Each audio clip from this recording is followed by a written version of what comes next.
जून के महीने में मैदानों में लू के थपेड़ों से लोगों का सामना होता है, जबकि पहाड़ों पर बादल छाए रहते हैं। लेकिन इस बार का मौसम थोड़ा अलग है। मैदानों में लू के थपेड़े नहीं हैं, मगर पहाड़ों पर बर्फबारी है। हिमाचल प्रदेश के चंबा की तस्वीर है, जहां इतनी बर्फबारी हुई कि घूमने पहुंचे सैलानियों की गाड़ियां फंस गई। बर्फ की मोटी चादर से कारें ढकी नजर आई।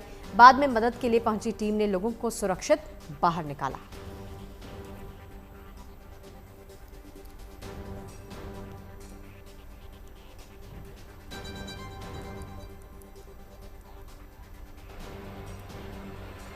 तो तस्वीरें आपको दिखा रहे हैं। यहाँ पर घूमने फिरने के लिए पहुंचे हुए लोगों की दिक्कतें देखिए लगातार बढ़ गई। उस वक्त जब लगातार बर्फबारी के बावजूद वो बाहर निकल रहे थे, लेकिन बाहर निकलने का रास्ता नहीं मिला, तभी रेस्क्यू टीम्स वहां पर पहुंची और बर्फ को हटाकर उनको सुरक्षित बाहर निकाला।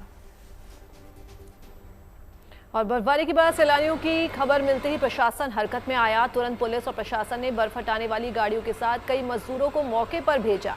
फिर शुरू हुआ राहत और बचाव अभियान। बर्फ काटने वाली गाड़ियों ने तेजी से बर्फ को किनारे लगाया और मजदूरों ने लोगों के बाहर निकलने का रास्ता बनाया। इस तरह सूझबूझ से सैलानियों को सुरक्षित वहां से बाहर निकाल लिया गया।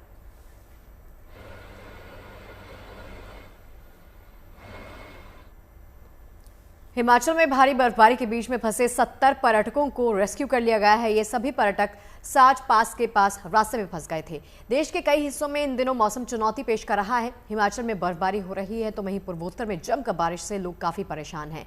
असम में कुछ गांवों का संपर्क दूसरे इलाकों से टूट चुका है। इन गांवों में नाव के जरिए मदद भी पहुंचाई जा रही है।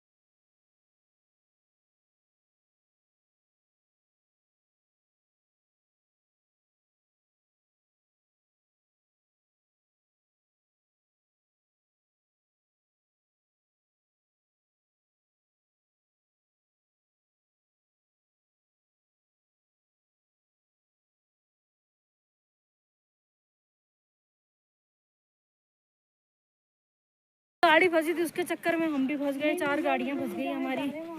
हम भगवान से बस यही दुआ करेंगे कि स्नो बंद हो जाए, हमारे जो बच्चे हैं उनके ऊपर किसी की दया हो जाए। सैलानियों को रेस्क्यू करने के लिए पुलिस और लोक निर्माण विभाग की टीम साच पास की तरफ निकल पड़ी, लेकिन बर्फ से ढके रास्तों से होकर इन पर्यटकों तक पहुंचना आसान नहीं था। पर्यटकों तक पहुंचने के लिए रेस्क्यू टीम को करीब 6 किलोमीटर का सफर पैदल ही पूरा करना पड़ा।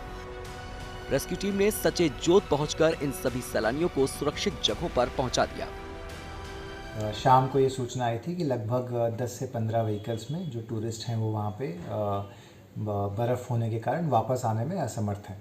तो इसके संदर्भ में जो तीसा थाने की तरफ से एक टीम और जो हमारी बटालियन की वहाँ पे पोस्ट है, उनकी जो टीम है, उन्होंने एक रेस्क्यू ऑपरेशन अंडरटेक किया था।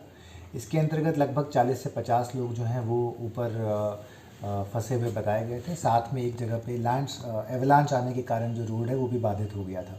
तो एवलांच से जो नीचे की तरफ लगभग 30 से 35 लोग थे, उन सबको सुरक्षित रात में ही वापस लेकर जो टीम है वो बैरागढ़ तक पहुंच गई थी। इसके बाद मशीन के जरिए बर्फ हटाकर गाड़ियों को बाहर निकालने का काम शुरू किया गया। सचेजोत में हो रही बर्फबारी को देखते हुए प्रशासन ने इस रूट पर शाम के बाद गाड़ियों की आवाजाही पर रोक लगा दी है। हमारे जो टूरिस्ट बाहर से आते हैं वो बेसिकली साच पास पे बर्फ़ देखने के लिए जाते हैं, तो उन्हें भी निराश जो है वो बैरागढ़ पोस्ट से ना लौटना पड़े।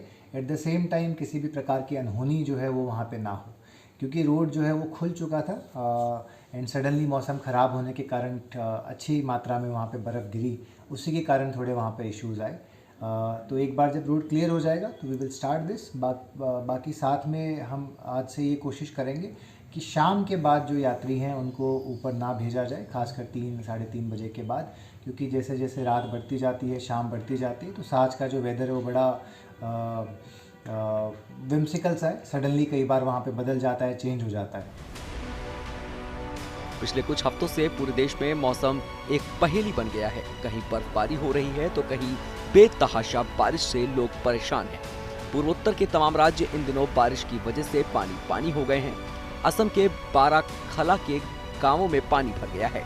कुछ गांवों का संपर्क दूसरे इलाकों से पूरी तरह कट चुका है। नाव के जरिए इन गांवों तक मदद पहुंचाई जा रही है।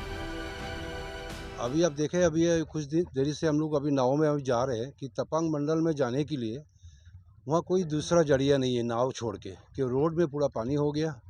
पिछला 2-4 दिन का बारिश, जो भारी बारिश हुआ, उस बारिश में काफ़ी सारा पानी हुआ और इतना ज़्यादा बारिश, ये रिकॉर्डेड बारिश हुआ इस बार, जिसके कारण हमारा यहाँ जो बराक नदी है, बराक नदी भी पूरा ओवरफ्लो हो गया।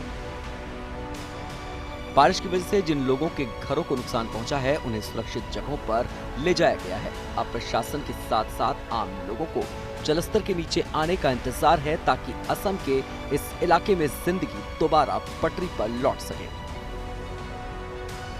सिलचर से दिलीप कुमार सिंह के साथ चंबा से विशाल आनंद, गुड न्यूज टुडे।